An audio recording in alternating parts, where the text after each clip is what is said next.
Hi hello ಎಲ್ಲರಿಗೂ ನಮಸ್ಕಾರ. ನಾವಿವತ್ತು ಎಣ್ಣೆ ಇಲ್ಲದೆ ಹಪ್ಪಳ, ಸಂಡ್ಗಿ, ಅವಲಕ್ಕಿಯನ್ನು ಯಾವ ರೀತಿ ಕರಿಯೋದು ಅಂತ ನೋಡೋಣ್ರಿ. ಈಗ ನೋಡಿ, ನಾನು ಮೊದಲಿಗೆ ಉಪ್ಪನ್ನು ಹಾಕ್ಕೊಂಡಿದ್ದೀನಿ. ಒಂದು ಬಟ್ಲಷ್ಟು ಉಪ್ಪನ್ನು ಹಾಕ್ಕೊಂಡಿದ್ದೀನಿ. ಅದನ್ನು ಬಿಸಿ ಮಾಡಬೇಕಾಗತ್ತೆ. ಬಿಸಿ ಆಗಲಿ ರೀ, ಅದು ಚೆನ್ನಾಗಿ ಬಿಸಿ ಆಗಬೇಕು ನೋಡಿರಿ. ಉಸುಗು ಅಥವಾ ಉಪ್ಪು, ಸಣ್ಣ ಉಪ್ಪನ್ನು ನಾವು ಹಾಕೋಬೋದು. ಈಗ ನೋಡಿ ಚೆನ್ನಾಗಿ ಬಿಸಿ ಆಯಿತು. ಈ ಸಮಯದಲ್ಲಿ ನಾನು ರಾಗಿ ಸಂಡಿಗೆಯನ್ನು ಹಾಕ್ತಾಯಿದ್ದೀನಿ. ಈ ರಾಗಿ ಸಂಡಿಗೆಯನ್ನು ಹಾಕ್ಕೊಂಡು ಈ ರೀತಿ ಚೆನ್ನಾಗಿ ಸ್ಪೂನ್ ತೊಗೊಂಡು ಮಿಕ್ಸ್ ಮಾಡಬೇಕು ನೋಡಿರಿ. ಈ ರೀತಿ ಉಪ್ಪು ಎಷ್ಟು ಚೆನ್ನಾಗಿ ಬಿಸಿ ಆಗುತ್ತೋ ಅಷ್ಟು ಚೆನ್ನಾಗಿ ಪಳಪಳನೆ ಸಂಡಿಗೆಗಳು ಮೇಲೆ ಹೇಳ್ತವೆ ನೋಡಿರಿ. ಎಷ್ಟು ಚೆನ್ನಾಗಿ ಬರ್ತಾ ಇದ್ದಾವೆ ಈ ರಾಗಿ ಸಂಡಿಗೆಗಳು.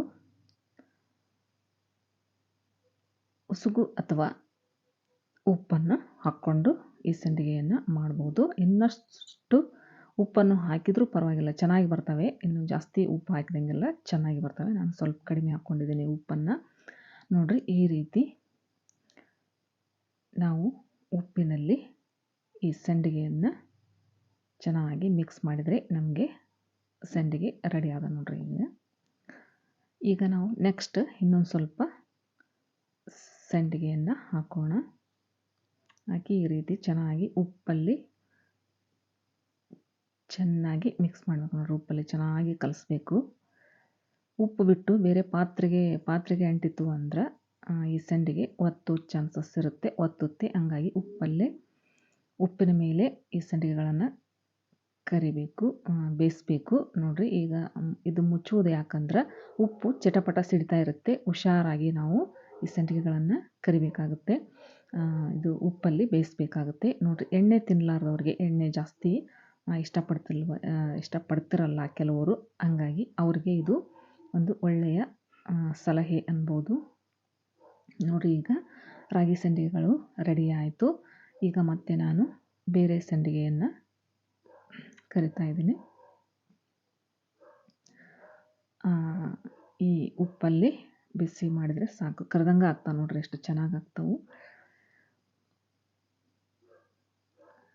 ಈ ರೀತಿ ಪಟ್ ಪಟ್ ಪಟ್ ಮೇಲೇ ಹೇಳ್ತಾವೆ. ಎಣ್ಣೆಯಲ್ಲಿ ಹಾಕಿದರೆ ಯಾವ ರೀತಿ ಬರ್ತಾವೆ ಆ ರೀತಿ ಅಷ್ಟು ಚೆನ್ನಾಗಿ ಬರ್ತಾವೆ ನೋಡಿರಿ. ಒಂದು ಪಾತ್ರೆಗೆ ಅಂಟುವಂಥದ್ದು ಸ್ವಲ್ಪ ಒತ್ತಿತ್ತದು, ಹಂಗಾಗಿ ನಾವು ಉಪ್ಪಲ್ಲೇ ಆ ಸಂಡಿಗೆಗಳನ್ನು ಹಾಕಬೇಕಾಗುತ್ತೆ ನೋಡಿರಿ. ಎಷ್ಟು ಚೆನ್ನಾಗಿ ಉಬ್ಬಿ ಬರ್ತಾಯಿವೆ. ಉಪ್ಪನ್ನು ಮೇಲೆ ಹಾಕಿದ ತಕ್ಷಣ ಸಂಡಿಗೆಗಳು ಮೇಲೆ ಹಂಗೆ ಹೇಳ್ತವೆ ನೋಡಿರಿ. ಎಷ್ಟು ಚೆನ್ನಾಗಿ ಬರ್ತಾ ಇದ್ದಾವೆ.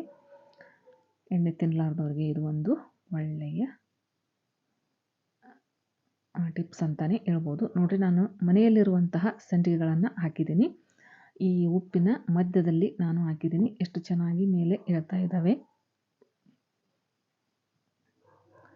ಸೇಮ್ ಎಣ್ಣೆಯಲ್ಲಿ ಕರೆದಂಗೆ ಆಗ್ತಾವೆ ನೋಡಿರಿ. ಎಷ್ಟು ಚೆಂದ ಆಗ್ತಾವೆ.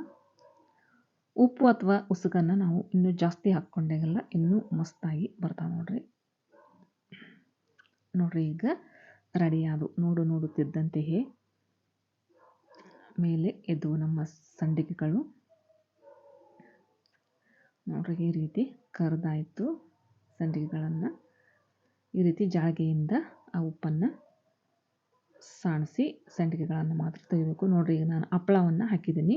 ಈ ಹಪ್ಪಳ ಎಷ್ಟು ಚೆನ್ನಾಗಿ ಮೇಲೆ ಬರುತ್ತೆ, ಉಪ್ಪನ್ನು ಮೇಲೆ ಎತ್ತುತ್ತಾ ಮೇಲೆ ಬರುತ್ತೆ ಅದು ಹಪ್ಪಳ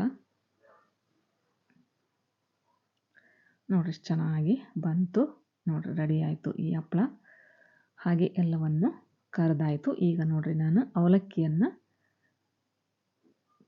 ಕರಿತಾ ಇದ್ದೀನಿ.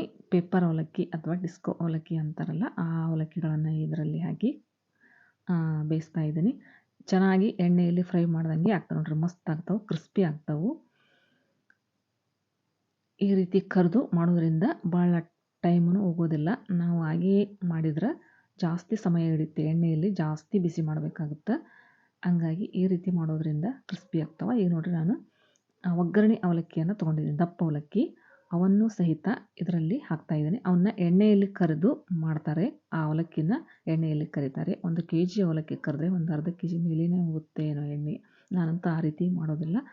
ಈಗ ನೋಡಿರಿ, ಈ ರೀತಿ ಉಪ್ಪಲ್ಲಿ ಉರುಳಾಡಿಸಿಬಿಟ್ರೆ ಸೇಮ್ ಎಣ್ಣೆಯಲ್ಲಿ ಕರೆದ ಹಾಗೆ ಆಗುತ್ತೆ, ಕ್ರಿಸ್ಪಿಯಾಗಿ. ಇದಕ್ಕೆ ಎಣ್ಣೆ ಜಾಸ್ತಿ ಹೋಗೋದಿಲ್ಲ. ನಾವು ಈಗ ಚುರುಮುರಿ ಹೆಂಗೆ ಹಚ್ತೀವಿ ನೋಡಿರಿ, ಆ ರೀತಿ ಅಷ್ಟೇ ಎಣ್ಣೆ ಬೇಕಾಗುತ್ತೆ ಇದಕ್ಕೆ ಅವಲಕ್ಕಿಗೆ. ಈ ರೀತಿ ಸಣ್ಣ ಅವಲಕ್ಕಿ ಹಿಡಿಯೋ ಇದು ಇರುತ್ತಲ್ಲ ಪಾತ್ರೆ, ಅದರಲ್ಲಿ ಈ ಅವಲಕ್ಕಿಯನ್ನು ಇಡಿದ್ರೆ ನೋಡಿರಿ ಚೆನ್ನಾಗಿ ಉಪ್ಪು ಕೆಳಗಡೆ ಹೋಗ್ಬಿಡುತ್ತೆ. ಈಗ ಅವಲಕ್ಕಿ ಮೇಲ್ಗಡೆ ಬರುತ್ತೆ ನೋಡಿರಿ. ರೆಡಿ ಆದವು ನಮ್ಮ ಸಂಡಿಗೆಗಳು ಮತ್ತು ಹಪ್ಪಳ ಸಂಡಿಗೆ ಎಲ್ಲವೂ ರೆಡಿ ಆದವು ನೋಡಿರಿ. ಎಷ್ಟು ಚೆನ್ನಾಗಿ ಕ್ರಿಸ್ಪಿ ಆಗಿದ್ದಾವೆ ಈ ಸಂಡಿಗೆಗಳು, ಸೂಪರಾಗಿ ಬಂದಿದ್ದಾವೆ. ರಾಗಿ ಸಂಡಿಗೆ ಆಗಿರ್ಬೋದು, ಈ ಮನೆಯಲ್ಲಿ ಮಾಡಿರುವಂಥ ಸಂಡಿಗೆಗಳು ಆಗಿರ್ಬೋದು ನೋಡಿರಿ. ಎಷ್ಟು ಚೆನ್ನಾಗಿ ಕ್ರಿಸ್ಪಿಯಾಗಿ ಡ್ರೈ ಆಗಿದೆ ನೋಡಿರಿ, ಎಷ್ಟು ಪುಡಿಯಾಗಿ ನೋಡಿರಿ. ಹಿಟ್ಟಿದ್ದಂಗೆ ಐತಿ ಇದು ಸಂಡಿಗೆ ನೋಡಿರಿ ಯಾವ ರೀತಿ ಇದೆ. ಈ ರೀತಿ ನಾವು ಮಾಡಿಕೊಂಡು ಮನೆಯಲ್ಲಿ ತಿನ್ಬೋದು ಹಬ್ಬ ಹರಿದಿನ ಬಂದಾಗ. ನೋಡಿರಿ ಈ ಅವಲಕ್ಕಿಯನ್ನು ನಾನು ಕರೆದಿದ್ದೀನಿ, ಅದು ಕ್ರಿಸ್ಪಿಯಾಗಿದೆ, ಎಷ್ಟು ಸೌಂಡ್ ಚೆನ್ನಾಗಿ ಬರ್ತಿದೆ ನೋಡಿರಿ. ಈ ರೀತಿ ಕೈಯಿಂದ ಮುರಿದ್ರೆ ಪುಡಿ ಆಗುತ್ತೆ, ಕೈಯಿಂದ ಒತ್ತಿದ್ರೆ. ಇದನ್ನು ಸ್ವಲ್ಪ ಎಣ್ಣೆಯಲ್ಲಿ ಅವಲಕ್ಕಿನ ರೆಡಿ ಮಾಡ್ಬೋದು. ಈಗ ನೋಡಿರಿ ಡಿಸ್ಕೋ ಅವಲಕ್ಕಿ ಅಥವಾ ಪೇಪರ್ ಅವಲಕ್ಕಿ ನೋಡಿರಿ, ಈ ರೀತಿ ಒತ್ತಿದ್ರೂ ಸಹಿತ ಮುರಿಯೋದಿಲ್ಲ ಇದು. ಅದು ಭಾಳ ಸ್ವಲ್ಪ ಮೆತ್ತಗೆ ಇರುತ್ತೆ ಅವಲಕ್ಕಿ ನೋಡಿರಿ. ಇದನ್ನು ನಾನು ಉಪ್ಪಲ್ಲಿ ಇದು ಬಿಸಿ ಮಾಡಿದ್ರಿಂದ ಕ್ರಿಸ್ಪಿಯಾಗಿ ಮಸ್ತಾಗಿ ಬಂದಿದ್ದಾವೆ ನೋಡಿರಿ. ಇದಕ್ಕೆ ಸ್ವಲ್ಪ ಎಣ್ಣೆ ಆದರೆ ಸಾಕಾಗುತ್ತೆ. ಎಣ್ಣೆ ತಿನ್ನಲಾರ್ದವರು, ಎಣ್ಣೆ ಇಷ್ಟಪಡಲಾರ್ದವ್ರಿಗೆ ಇದು ಮಾತ್ರ ಒಳ್ಳೆಯ ಉಪಾಯ ನೋಡಿರಿ. ಯಾವುದಾದ್ರೂ ಉಸುಗು ಅಥವಾ ಉಪ್ಪಲ್ಲಿ ಬೇಯಿಸಿ ರೆಡಿ ಮಾಡಿ ತಿನ್ಬೋದು, ಸ್ವಲ್ಪ ಎಣ್ಣೆ ತಿನ್ನುವವರು ನೋಡಿರಿ. ಎಷ್ಟು ಚೆನ್ನಾಗಿದ್ದಾವೆ. ಈ ಟಿಪ್ಸು ನಿಮಗೆ ಇಷ್ಟ ಆಗಿತ್ತು ಅಂದರೆ, ನಾನು ಮಾಡಿರೋ ಈ ಟಿಪ್ಸ್ ನಿಮಗೆ ಇಷ್ಟ ಆಗಿತ್ತು ಅಂದರೆ, ಅಡುಗೆ ಇಷ್ಟ ಆಗಿತ್ತು ಅಂದರೆ ಲೈಕ್ ಮಾಡಿ, ಶೇರ್ ಮಾಡಿ. ಹೊಸದಾಗಿ ನೋಡೋರು ನನ್ನ ಚಾನಲ್ನ ಸಬ್ಸ್ಕ್ರೈಬ್ ಮಾಡಿಕೊಂಡು ಸಪೋರ್ಟ್ ಮಾಡಿ. Thanks for watching.